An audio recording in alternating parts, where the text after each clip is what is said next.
لو أنزلنا هذا القرآن على جبل لرأيته خاشعا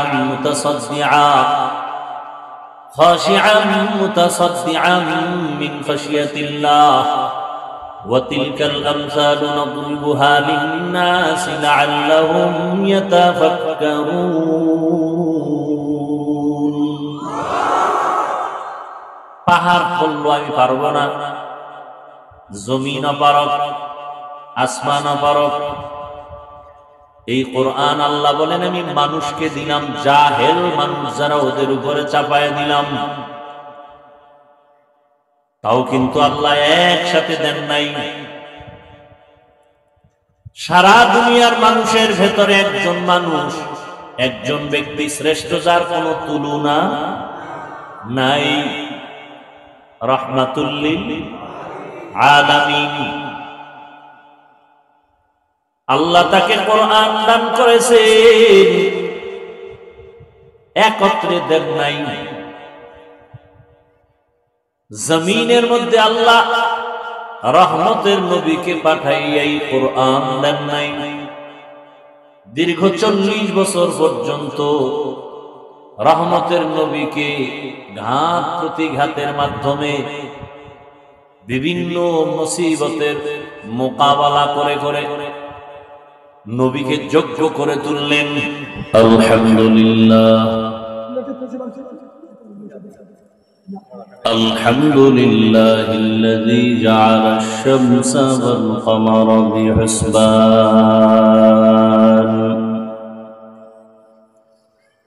one Nazma wash শাজারা ইয়াসজুদান وفضل زمانا على زمان كما فضل مكانا على مكان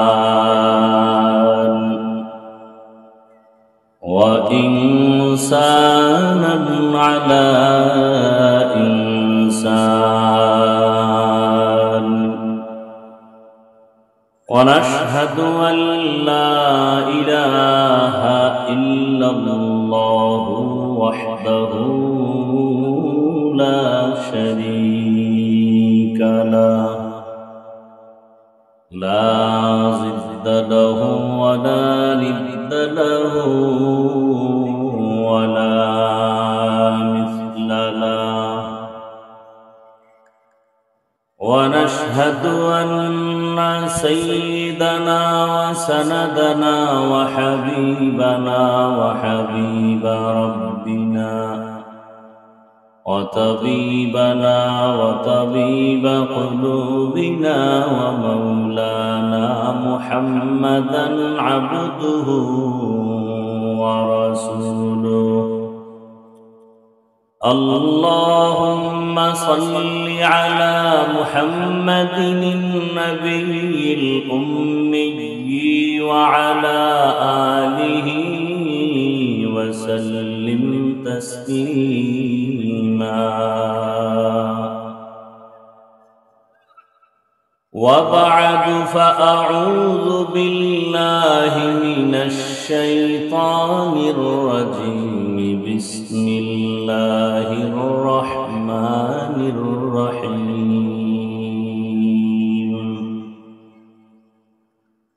يا أيها الذين آمنوا اتقوا الله حق تقاته ولا تموتن إلا وأنتم مسلمون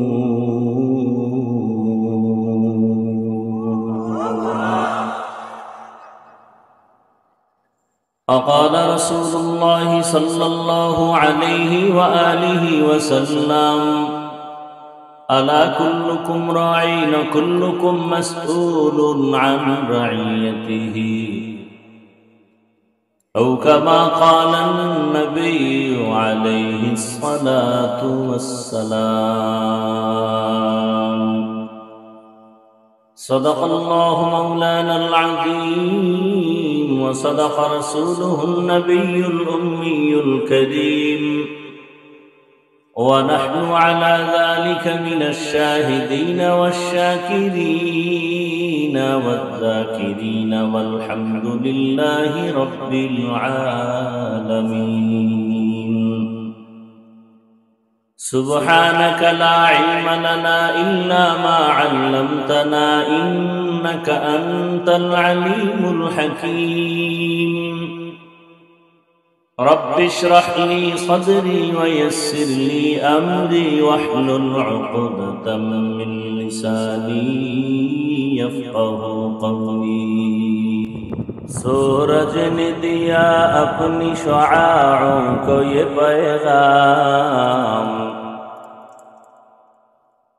सूरज ने दिया अपनी शुआओं को ये पैगाम दुनिया है अजब चीज को भी सुबह को भी शाम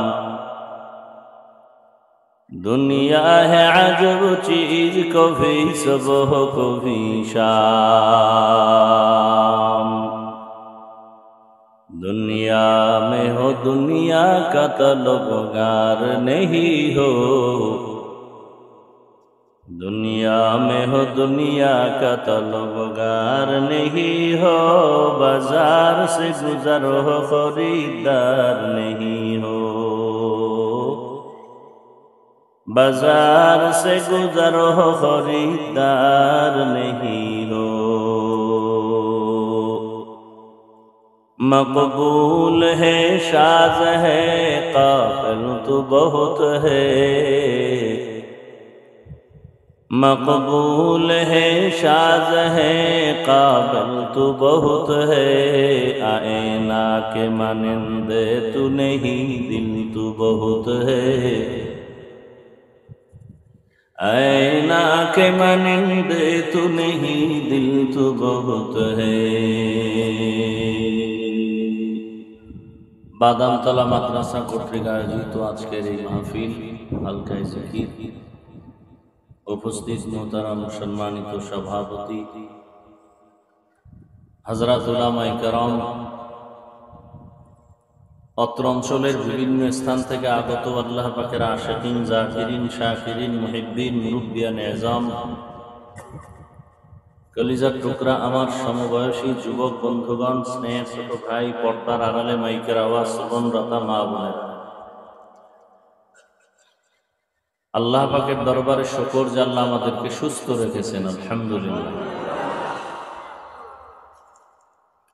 হাজারো লাখো মানুষের ভেতর থেকে বাছাই করে পৃথিবীর শ্রেষ্ঠ মজলিস উলামায়ে আহলে হকের মজলিস গুনাহ মাফের মজলিস তওবা কবুলের মজলিসে আমাদেরকে আল্লাহ পাক হাজির হওয়ার তৌফিক দান করেছেন নিয়ামতের শুকর আদায়ার্থে আরেকবার পড়ি আলহামদুলিল্লাহ দরুদ ও সালাম সাইয়্যিদুল মুরসালিন রাহমাতুল লিল আলামিন শফিউল মুজনিবিন খাতামুন নবিয়্যিন সৈয়দুস সাকালাইন ইমামুল মুরসালিন হযরত মুহাম্মদুর রাসূলুল্লাহ সবাই মুহাব্বতে আরেকবার পড়েন নবীজির উপরে দরুদ পড়লে লাভ না ক্ষতি একবার পড়বেন সাল্লাল্লাহু আলাইহি ওয়াসাল্লাম সাথে সাথে তিনটা পুরস্কার আল্লাহ দিয়ে দিবেন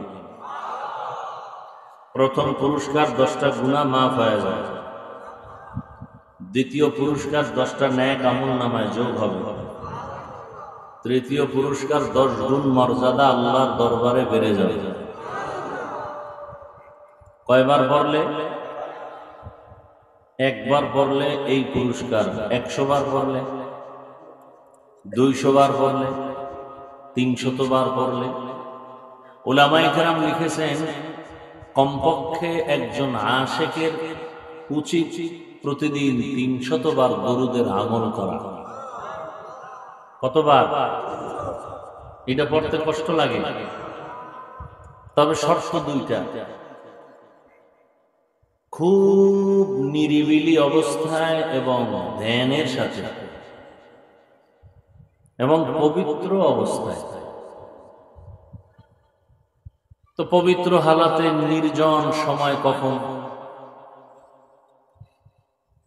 ঘুমের আগে অথবা ফজরের নামাজের পরে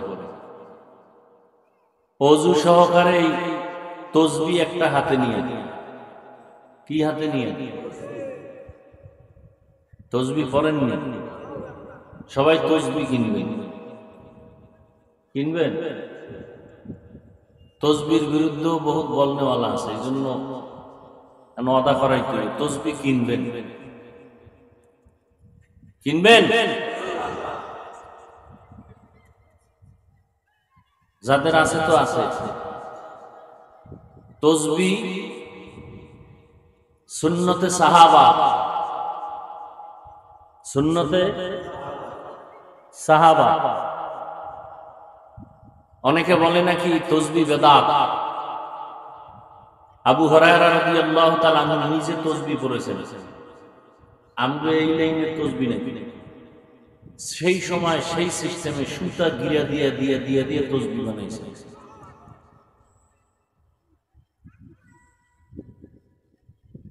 রসুলের আদর্শ, রসুলের সুন্নত, সাহাবায়ে কেরামদের আদর্শকে রসুল সুন্নত শব্দ দিয়ে ব্যক্ত করেছেন। হাদিস শুনেন,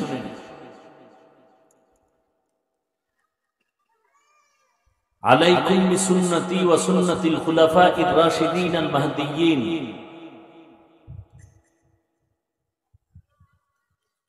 নবীজি বলেন, তোমরা আমার সুন্নতকে আঁকড়ায় ধরো, আমার সাহাবায়ে কেরামের সুন্নতকে আঁকড়ায় ধরো। তাহলে রসুলের আদর্শ সুন্নত, সাহাবায়ে কেরামেরটাও কি সুন্নত। কোন সাহাবা? সাহাবারা কেমন? রাশিদিন, পথ প্রদর্শক। কেমন পথ দেখায় তারা? মাহদিয়্যিন, আল্লাহর পক্ষ থেকে তারা হেদায়েত প্রাপ্ত। কেমন হেদায়েত প্রাপ্ত? আল্লাহ নিজে বলতেছেন কোরআনে হাকিমের মধ্যে, রাদিয়াল্লাহু আনহুম ওয়া রাদু আন, আমি আল্লাহ সাহাবাদের উপরে রাজি খুশি এবং তারাও আমার উপরে রাজি খুশি।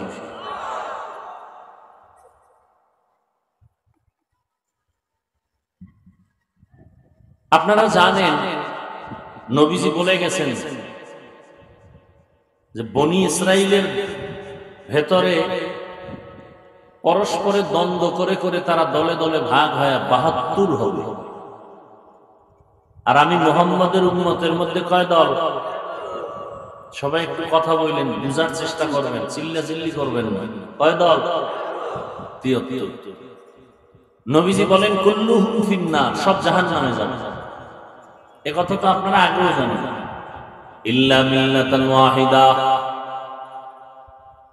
৭৩ দলের মধ্যে সবাই জাহান্নামে যাবে, এক দল জান্নাতে যাবে। এই কথা আপনারা জানেন, তবে আজকে একটু নতুন ভাবে ভালো করে খেয়াল করবেন। এই যে ৭৩-এর মধ্যে কয় দল জাহান্নামে যাবে? জান্নাতি কয় দল?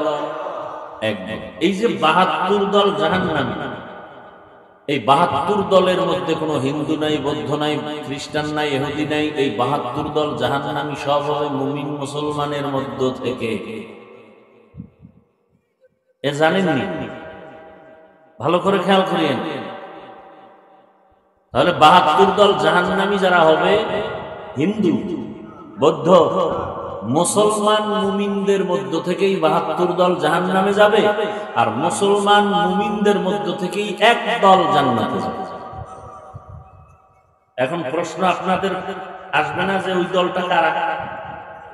আসবে না?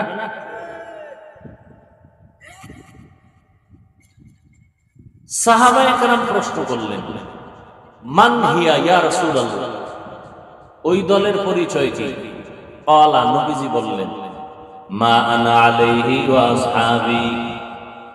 খুব খেয়াল করিয়েন।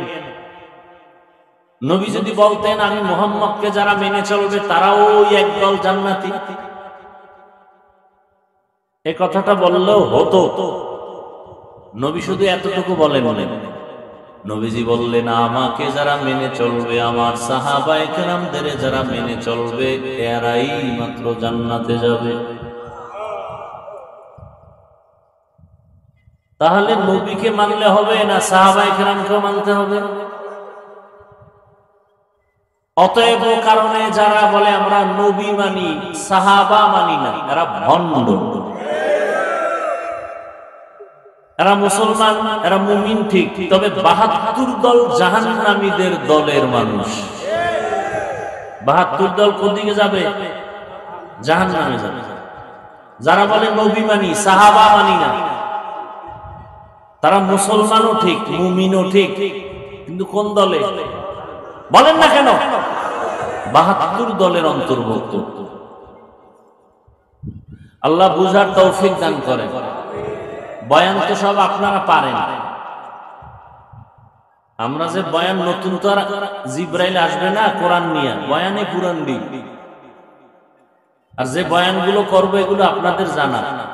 মিথ্যা কথা বলা হারাম, গালি দেওয়া হারাম, গান শোনা হারাম, নাচ দেখা হারাম, বেপরদায় চলা হারাম, চুরি করা হারাম, ডাকাতি হারাম, দুর্নীতি হারাম, মানুষ হত্যা করা হারাম, মানুষকে কষ্ট দেওয়া হারাম, মা বাবাকে কষ্ট দেওয়া হারাম, নামাজ ৫ ওয়াক্ত পড়া ফরজ, রমাজানে রোজা রাখা ফরজ, বছরে একবার ধনীরা যাকাত দিবে ফরজ, জীবনে একবার ধনী বাইতুল্লাহ হজ করবে ফরজ। এগুলো জানেন না? কিন্তু আমাদের বয়ান আপনাদেরকে মূলত উদ্দেশ্য জানানো না, এটা উদ্দেশ্যের একটা অংশ, কিন্তু মূল উদ্দেশ্য বুঝানো। কারণ বুঝ হইয়া গেলে বয়ান জানেন, মিথ্যা কথা বলা পাপ, এরপরও বলেন না, বলেন না, বলেন। মোবাইল হাতে নিয়ে ঘরের মধ্যে বই একা, আমি জমিনেই নেই, কই নাই, ওই টাকা পাইবে তো ওই জন্য ফোন দিছে। সাহেব কোথায়? আমি জমিনে নাই। আছে কই? ঘরে। একজনের পেছাইয়া ধৈর্য হইল, এই মেয়ে তুমি না ঘরে ছিলা, তুমি জমিনে নাই বললা, এত বড় কাঁচা মিথ্যা কথা বললা কেন? না তো, আমি সত্যই বলছি, আমি জমিনে ছিলাম না, খাটের উপরে ছিলাম।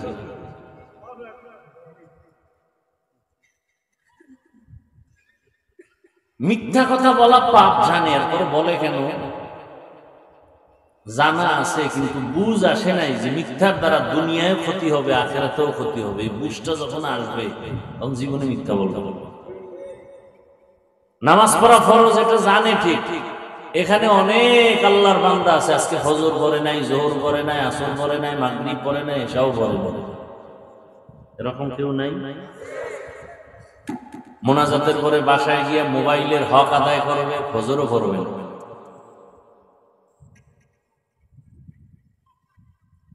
যেদিন বুঝ অন্তরে এসে যাবে যে না, নামাজ পড়াই লাগবে, না পড়লে আমার দুনিয়াও ক্ষতি, আখিরাতেও ক্ষতি, বুঝ এসে গেলেই বান্দার নামাজ ছাড়বে না। এই বুঝটা আসলে জেনারেল লাইনে থাকলেও সে দাঁড়িয়ে রেখে দিবে। আর বুঝ যদি না আসে, বয়ানি শুনতে থাকবে, ফলাফল জিরো। আল্লাহ আমাদের সব ভাইকে হেদায়েত দান করুন। আল্লাহ মাহফিল কবুল করেন, আয়োজনকারী সহযোগিতাকারীদের কবুল করেন, যারা দান সদকা করেছেন আল্লাহ তাদেরকেও কবুল করেন। এলাকায় আল্লাহ শান্তি দান করেন, কবরওয়ালাদেরকে জান্নাত দান করেন, অসুস্থদেরকে আল্লাহ সুস্থতার নেয়ামত দান করেন। উলামায়ে কেরাম আলোচনা করেছেন, আপনারাও ধৈর্যের সাথে শুনছেন। আল্লাহ উলামায়ে কেরামদের কথাগুলো সহি তরিকায় আমল করার তৌফিক দান করেন।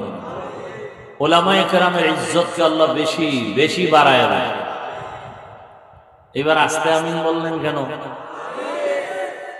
উলামায়ে কেরামের ইজ্জত বাড়লে জাতির ইজ্জত বাড়বে, আর উলামায়ে কেরামের অপমান হলে জাতি অপমানিত হবে। কথাগুলো খুব খেয়াল করবেন। কিয়ামত পর্যন্ত আর একদিনের জন্য নবীজি আসবেন, সাহাবায়ে কেরাম আসবেন, আইম্মায়ে কেরাম আসবেন, আউলিয়ায়ে কেরাম আসবেন। কিয়ামত পর্যন্ত এই জাতি জান্নাতের পথ যদি চায়, একমাত্র শুধুমাত্র কেবলমাত্র উলামায়ে আহলে হকের দ্বারাই পাবে। আর কেউ জান্নাতের পথ দেখাবার ক্ষমতা নাই। খুব ভালো করে বুঝবেন, ডাক্তারের কাম হইল কি? বিল্ডিং তৈরি করা। ডাক্তারের কাজ হইল মানুষের শরীরের রোগ নির্ণয় করে ঔষধ দেওয়া। খালি ঔষধ দেওয়া না, আগে রোগ নির্ণয় করতে হবে। ইঞ্জিনিয়ারের কাম হলো বিল্ডিং ঠিক করা, ঠিক না? ইঞ্জিনিয়ার যদি বিল্ডিং বাদ দিয়া চিকিৎসা করতে যায় ভালো হবে না ভেজাল লাগবে? ডাক্তার যদি ডাক্তারি বাদ দিয়া বিল্ডিং তৈরি করার কামে যায় সমাধান হবে না ভেজাল লাগবে? কোরআন হাদিস দিয়া জাতিকে বয়ান করে বুঝানো এটা আলেমের কাজ, এটা ডাক্তারের কাম না, এটা প্রফেসরের কাম না। আলেমের কাজ যদি আরেকজনে গায়ের জোরে করতে চায় প্যাচ লাগবে, সমাধান হবে না। এত সোজা না। কোরআন শরীফ হাতের মধ্যে নিবেন 250 গ্রাম ওজন, একটা বাচ্চাও ধরতে পারে না, পারে না, হালকা না? হাকিকতে এটার ওজন কত? আসমান কয় আমি নিতে পারবো না এই ওজন, জমিন বলে এই ওজন আমি নিতে পারবো না। লাউ আনজালনা হাযাল কুরআন আলা জাবালিন লারাআইতাহু খাশিআন মুতাসাদ্দিআন মিন খাশিয়াতিল্লাহ ওয়া তিলকাল আমসালু নাদরিবুহা লিন-নাসি লাআল্লাহুম ইয়াতাফাক্কারুন।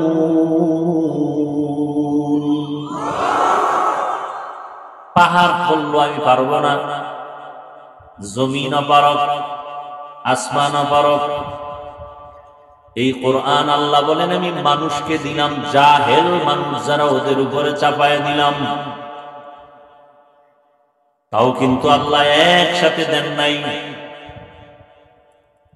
সারা দুনিয়ার মানুষের ভেতরে একজন মানুষ, একজন ব্যক্তি শ্রেষ্ঠ, যার কোনো তুলনা নাই, রাহমাতুল লিল আলামিন।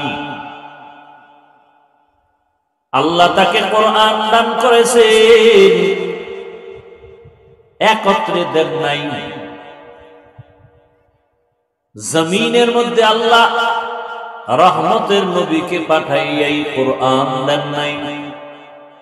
দীর্ঘ 40 বছর পর্যন্ত রহমতের নবীকে ঘাত প্রতিঘাতের মাধ্যমে বিভিন্ন মুসিবতের মোকাবেলা করে করে নবীকে যোগ্য করে তুললেন। কিতাব 40 বছর পরে নবীর হাতে আসলো, তাও পুরাটা না, মাত্র 5 আয়াত। ইকরা বিসমি রাব্বিকাল্লাযী খালাক, খালাকাল ইনসানা মিন আলাক, ইকরা ওয়া রাব্বুকাল আকরাম, আল্লাযী আল্লামা বিল কলম, আল্লামাল ইনসানা মা লাম ইয়ালাম। 5 আয়াত দিয়া জিব্রাইল যখন আসছে নবীরে চাপ দিছে, নবী বলেন বুখারীর এবারাত, আমার এমন কষ্ট, এমন অসুস্থতা, মনে হয় মরণের কষ্ট শুরু হয়ে গেল। মাত্র 5 আয়াত দিয়া জিব্রাইল নাই 3 বছরে।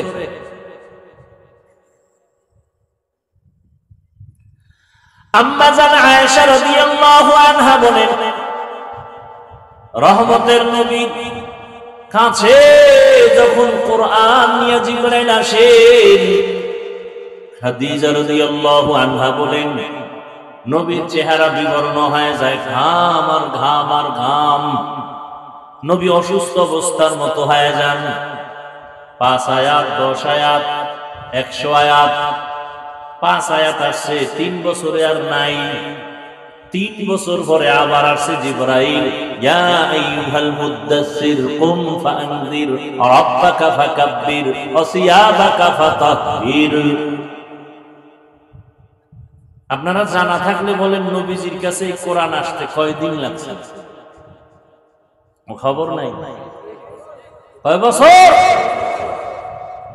30 পারা এই ছোট্ট 250 গ্রামের কোরআন রসুলের কাছে আসতে লাগলো 23 বছর।